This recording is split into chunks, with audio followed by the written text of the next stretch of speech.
Welcome to Master Mind Meld. 5 contestants will compete for the coveted bragging rights to knowing the most about Star Trek.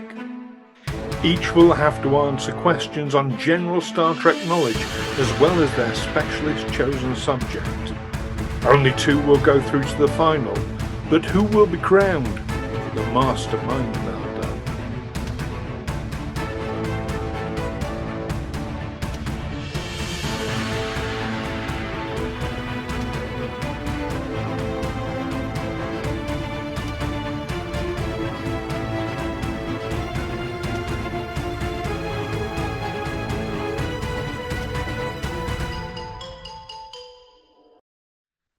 Welcome back to episode 4 of Master Mind Meld. I am your host, Stu Jackson, and we have a new contestant today. Please tell everyone your name and where you're from. Hello, I'm Jeremiah O'Connor. I'm from Cork in Ireland. Excellent, and congratulations on being the first person in an episode other than myself to wear a uniform Thank you very on much. screen. Thank you very much. Captain. It used to be a captain's rank, but it's faded. Years have faded my rank, I'm afraid. Yeah, but looking absolutely fantastic. Do you want to tell us a little bit about your interest in Star Trek, where it came from? Yes, so I have been a fan of Star Trek since the 25th anniversary. I randomly rented Star Trek 6, The Undiscovered Country, from my local video store when I was a kid. I must have been maybe 7 or 8. And I think I rented it because I thought it would be stupid and I wanted to laugh at it.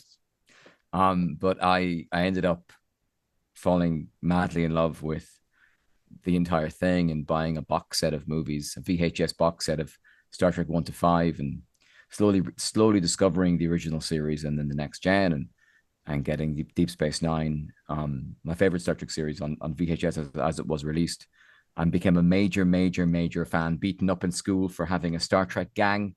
The rest of my school thought I had a gang, so they formed a WWF gang to fight my Star Trek gang. But my Star Trek gang was just me.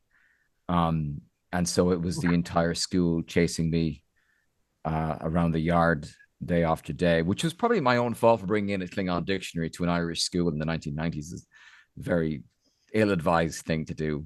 And I was trying to make a Star Trek film in my back garden involving, I made old slates into LCARS display systems and cracked them and had them on a kind of a griddle so that when the ship was attacked, I could pull a string and the griddle would fly up and the pieces of slate would fly about. Very dangerous. And I had an old carpet um, roll, like the cardboard tube in the center of a carpet that I found in my shed as a warp reactor. And I set up a warp core and a bridge in my back garden. I never got around to filming it, but I did stockpile glitter for about 2 years for transporter effects that I never quite knew what it was. I was about 13 and I had these ideas, but they weren't fully formed. But I've always been a massive Trekkie.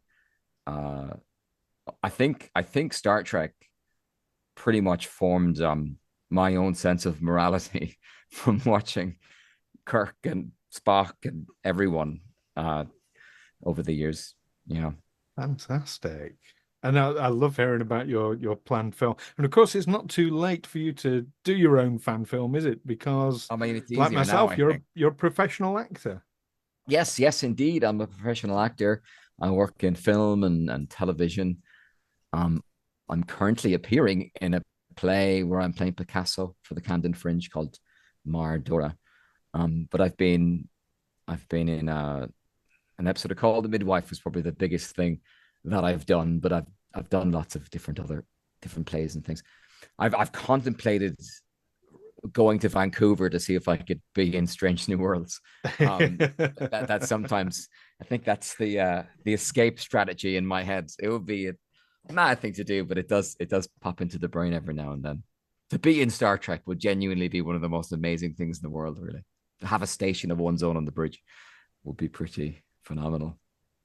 If you could play any race from Star Trek, which race would you like to That play? is a good and impossible question. I guess It would be really fun to just go completely mad with prosthetics and play a Klingon or something and just be completely Mm. covered. Um, Although I imagine, like Colin Meaney, I would look terrible in Klingon makeup. That one time when the cast of Deep Space Nine, um, in an episode of Apocalypse Rising had a Klingon makeup, they genuinely looked terrible, and I think I don't have the head for Klingon makeup, but I would love to just be that mad and angry. I mean, it'd be quite fun to be a Vulcan. It'd be fun to do anything, really. Um, just to be in Starfleet, really. A lot of the aliens are quite dull. Like if I was a Bajoran, I'd just be a guy with a chip on my shoulder about the Cardassians. And I guess it'd be good to be anything, anything. Give me anything, really. A new alien, a brand new thing would be great. Wrong new one. Yeah, I think Bajoran is the way to go because Yeah, fighting fascism is a full-time job. definitely, definitely. Okay, so we're here to do some Mastermind Meld. The rules are that you have 2 minutes to answer up to a maximum of 20 questions about your specialist subject, which we'll come to in a moment. If you answer correctly, we move straight on to the next question. If you pass, we move straight on to the next question. If you answer incorrectly, I give out the correct answer before we move on. Any past answers will be given at the end of the 2 minutes. So if you'd like to tell people, what is your specialist subject? My specialist subject is Miles Edward O'Brien. The gentleman behind me who must suffer. Why Miles in particular? Um, well, it's interesting. As an Irishman, Chief O'Brien is one of the very few fictional characters who is Irish, who the fact that he is Irish isn't the entirety of his character. Throughout fiction, in anything, really, if someone's Irish, it's usually because they're an alcoholic or they're drunk or they're the comedy. Chief O'Brien is Irish, but he just happens to be Irish. He's an incredibly capable officer who happens to be Irish. And it is remarkably, in the same way as Dr. Bashir, played by Alexander Siddiq Al Fadil, um, uh, is a Sudanese actor, and every other role he plays outside of Star Trek, him being Sudanese is a big part of the roles he plays. But in Star Trek, he's just a doctor who happens to be from, I guess he could be from he has mixed race parents. So it's, who knows, but it's incredibly refreshing to have somebody in fiction who is Irish and that is not the entirety of their character. Right. Well, let's see just how much you know about Miles Edward O'Brien. Jeremiah, are you ready to begin? Yes. In that case, your time starts now. In which season of The Next Generation do we discover O'Brien's first name is Miles? Season 4. Correct. What post was O'Brien initially offered in Starfleet Academy as established in the final Deep Space Nine episode, What We Leave Behind? Pass. Miles O'Brien was born in Ireland in the town of Killarney, which is in which county? Kerry. Correct. What was the name of O'Brien's hallucinated cellmate in the Deep Space Nine episode Hard Time? Pass. Oh, What rank did O'Brien hold when he first transferred to the Enterprise D? That's a complicated question because it changes all the time. Um, chief petty officer, or ensign, or lieutenant, Correct. depending on the episode. One of O'Brien's ancestors was a Union man who participated in the Pennsylvania Coal Strike of 1902. What was his full name? It was Aloysius O'Brien. Charles It Aloysius O'Brien. was Sean Aloysius John O'Brien. Aloysius O'Brien. Yeah, he shot in the According back. to Captain Picard, which of the Enterprise D transporter rooms was O'Brien's favorite? Transporter Room 2. Incorrect. It was Transporter Room 3. What musical instrument does Miles play? The cello. Correct. Who introduced Miles to Keiko, the woman who would become his wife? Data. Correct. In a cutaway scene during Lower Decks, O'Brien is mentioned as possibly being what? The most important man in Starfleet history. Correct. How many brothers does Miles O'Brien have? 2. Correct. In the Deep Space Nine episode Whispers, and I've started so I'll finish, a replicant of O'Brien was created to be a sleeper agent for which Gamma Quadrant government? Pass. There are no other episodes, so they're gone. Okay, so after the end of your first round in your specialist subject, you got 1, 2, 3, 4, 5, 6, 7 answers correct out of 12 answered. You got 2 incorrect, and you passed on 3. The ones you passed on, the post O'Brien was offered at Starfleet Academy at the end of Deep Space Nine was Professor of Engineering. Oh, The yeah, name I of his. that's a question. Oh, Misunderstood the question. Right. The name of O'Brien's hallucinated cellmate was Echar. Charm. And in the Deep Space Nine episode Whispers, it was the Parada government. Of course, the unknown species is the Parada. His replicant was a sleeper agent for, but that is an excellent score. I can tell you that is the highest score we have had for a specialist subject so far. Good. Wow. Excellent. So, very, very well done there. We're going to go to a quick break before we move on to the general Trek knowledge round. Viewers, don't go anywhere. That's an order. In a world of heroes, villains, 6 British actors will come together to play Pathfinder. It's sort of like D&D, but also really not like D&D. Join Falter. I immediately regret this decision! Karagor. Oh, I see you, Kenneth. Velda. Behold my arcane powers! Shania. Yes, I've cracked your case! M. No, kill him. And the Dungeon Master for an actual play podcast that takes adventure seriously. Available on iTunes, Spotify, Google Play, Stitcher, and from DangerClubPodcast.com. Danger Club, let's roll. God, doing that voice hurts. And welcome back to Master Mind Meld. As I say every week, please do make use of that podcast, product, or government system advertised just then. Jeremiah, do you prefer Jeremiah or Jerry? Jeremiah. Jeremiah's a better name, I just think. Absolutely. It's on the birth cert, may as well use it. Fantastic. So Jeremiah, you did really, really well in that first session. How did it feel? It was good. It was good. It was frustrating. There were certain things that were on the tip of my tongue, especially Sean Aloysius O'Brien. I love that episode. I love that a 1990s US television show dedicates an entire 45 minutes of television to Marxism. I don't think any other show in America has ever done that before. And the fact that O'Brien, like Colomini, is a union man is genuinely delicious. And the fight that Bashir and O'Brien have with Worf is one of the best moments of anything. It's just wonderful.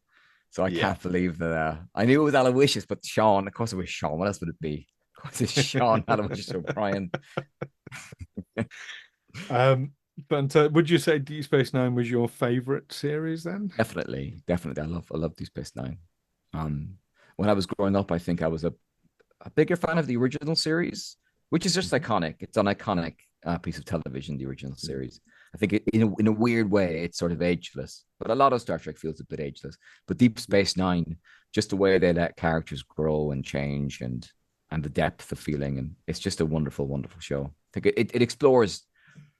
I think it explores just more that whole arc where Gul Dukat controls Deep Space Nine and Kira has to live there. It's just wonderful television. I don't think Star Trek's ever been better. Absolutely. Now, moving away from Star Trek just for a moment, I know that you've been involved with a podcast with a mutual friend, Dan Thompson, who has appeared on this channel previously in our role play game. You've been with the Danger Club podcast, haven't you? Yes, indeed. Yes, indeed. I appear in the Patreon only, the Danger Files, which is set. It's a sort of an X-Files based alien investigating. We've done 2 seasons now. We just finished recording the last season quite recently, and it's good fun.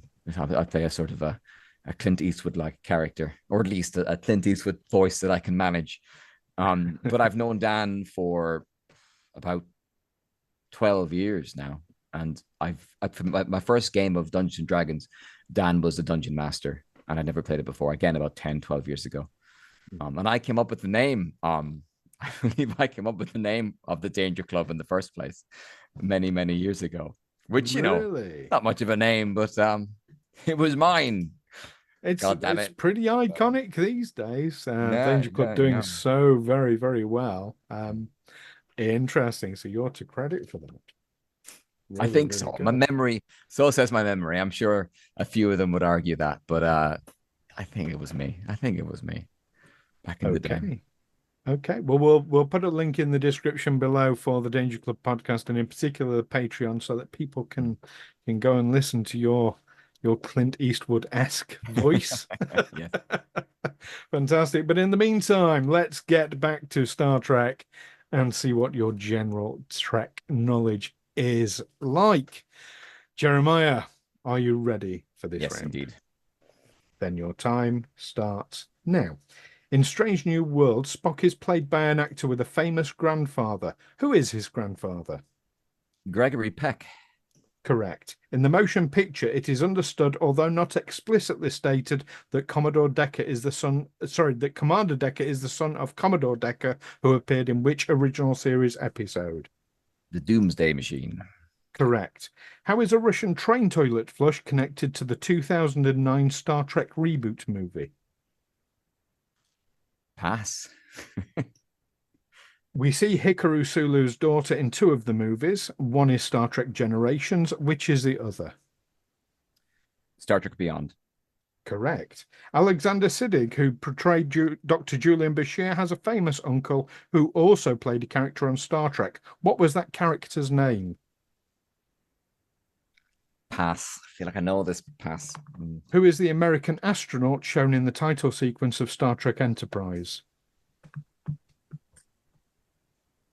Pass.